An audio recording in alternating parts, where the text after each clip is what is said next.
বন্যার পানিতে ডুবে যত মানুষ মারা যান তার চেয়ে অনেক বেশি মানুষ মারা যান পানিবাহিত অসুখের জন্য।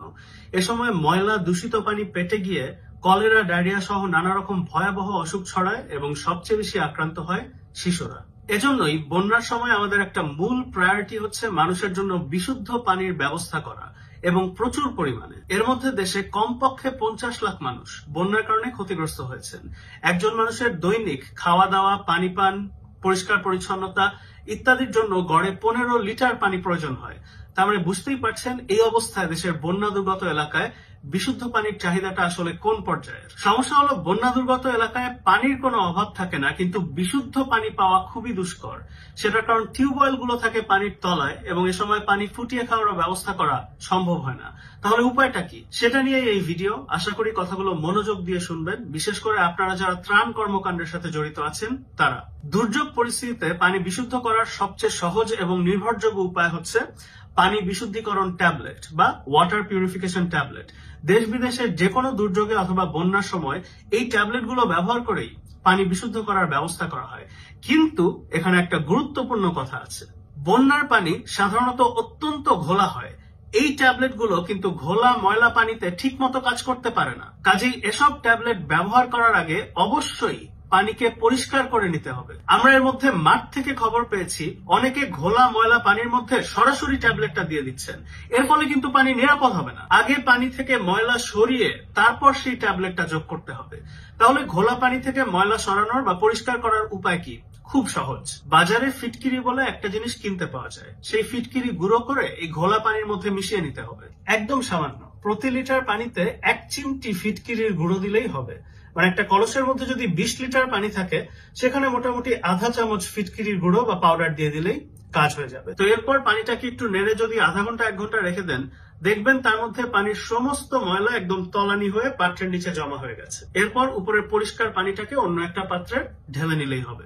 ধরেন কথার কথা আপনার হাতে ফিটকিরি নেই অথবা পানিটা অত বেশি ঘোলা নয়, সেক্ষেত্রে কি করবেন?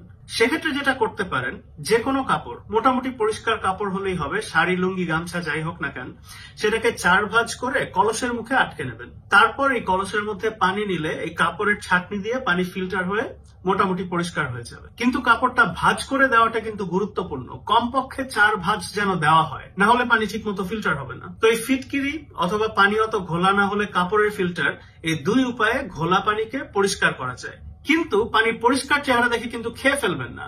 এই পানি এখনো বিশুদ্ধ বা নিরাপদ কিছুই হয়নি। পানি চোখে দেখে পরিষ্কার লাগলেও এর মধ্যে অসংখ্য রোগ জীবাণু গিজগিজ করছে। এই পানি পেটে গেলে আপনার বাচ্চার অসুখ হতে পারে। সেজন্যই এই পরিষ্কার পানিকে এবার জীবাণুমুক্ত নিরাপদ করতে হবে, যার জন্য ওই পানি বিশুদ্ধিকরণ ট্যাবলেট বা ওয়াটার পিউরিফিকেশন ট্যাবলেট গুলো দরকার, যেটার কথা ভিডিওর প্রথমে বলছিলাম। বাজারে এরকম বিভিন্ন জাতের ট্যাবলেট পাওয়া যায়, অ্যাকোয়াট্যাব আর হ্যালোট্যাব দুটো উদাহরণ। কতখানি পানিতে কয়টা ট্যাবলেট যোগ করতে হয় সেটা হচ্ছে প্যাকেটের গায়ে লেখা থাকে। যেমন এই 33 মিলিগ্রাম অ্যাকোয়াট্যাব ট্যাবলেটের ক্ষেত্রে 5 লিটারে একটা ট্যাবলেট দিতে হয়। তার মানে একটা কলসের মধ্যে যদি 20 লিটার পানি থাকে সেখানে 4টা অ্যাকোয়াট্যাব ট্যাবলেট যোগ করতে হবে। অর্থাৎ 26 টাকার 1 পাতা ট্যাবলেট দিয়ে এই প্রক্রিয়ায় 50 লিটার পানি বিশুদ্ধ করা সম্ভব। তো এই ট্যাবলেট পানিতে যোগ করার পর আধা ঘন্টা অপেক্ষা করবেন। মানে ওষুধটাকে তো কাজ করার একটু সময় দিতে হবে। এই সময়ের মধ্যে এই ট্যাবলেট পানিতে গলে গিয়ে যত রোগ জীবাণু আছে সব মেরে সাফ করে ফেলবে। এরপর এই পানি খেলে ইনশাল্লাহ কোনো সমস্যা হবে না। একমাত্র সমস্যা হচ্ছে এই পানিতে একটু গন্ধ থাকতে পারে, কিন্তু এটা ভয়ের কোনো কারণ নেই এবং এখানে অন্য কোনো পার্শ্ব প্রতিক্রিয়া বা সাইড এফেক্টেরও কোনো ভয় নেই।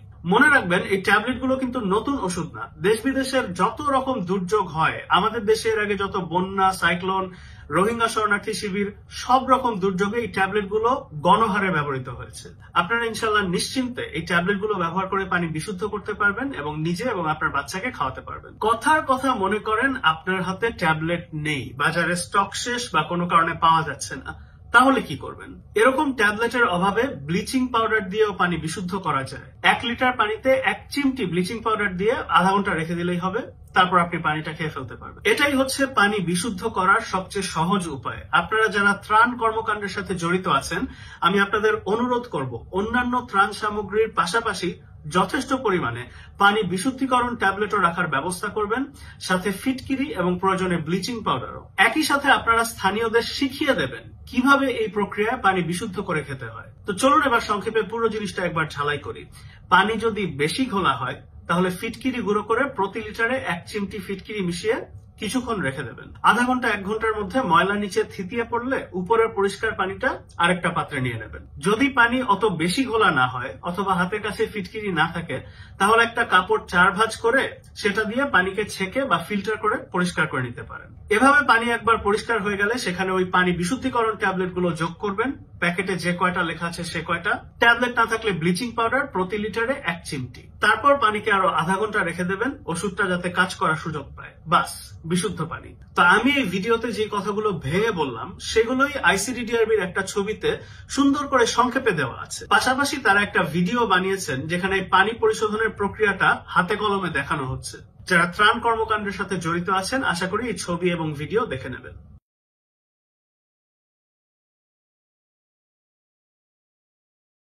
আস-সুন্নাহ ফাউন্ডেশন, উম্মার স্বার্থে সুন্নাহর সাথে।